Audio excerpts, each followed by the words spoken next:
Pastors Against Church Closures is calling for fair treatment.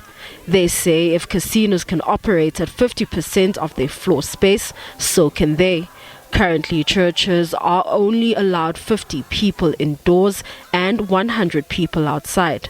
Rev Meshoe says if churches can be used to vaccinate 500 people, they can be used to congregate. Between 250 to 500 members must meet at the church for vaccination. And yet, when it is the church that must meet, they don't allow 250. They don't allow 500. They say only 50. Now I'm asking the question, why double standards? Why in the same church, in the same building, if you want to pray to the living God, they say only 50? Speaking on vaccination, Rev Meshoe said all are welcome in the church and that people should be allowed to vaccinate when they are good and ready.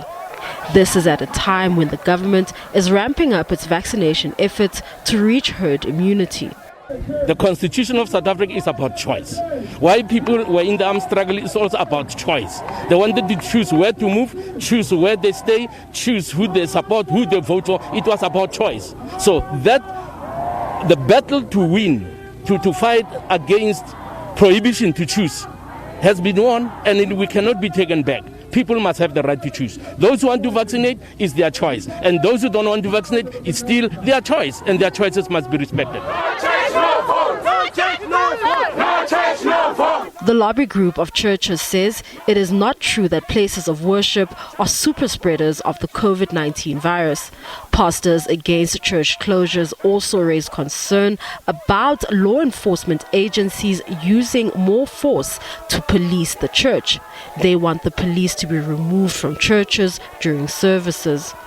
We are calling that all the churches, all the fines of pastors that were paid during this lockdown must be refunded. Because it is not a crime for people to come to church.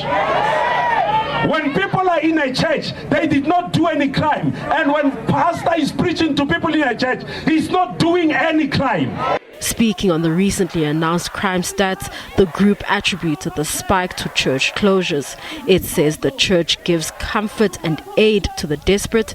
They also help remedy some of the country's social ills and have advocacy campaigns against premarital sex. Statistics show there's an alarming spike in teenage pregnancies. Mbalenhle Mthethwa, SABC News, Johannesburg.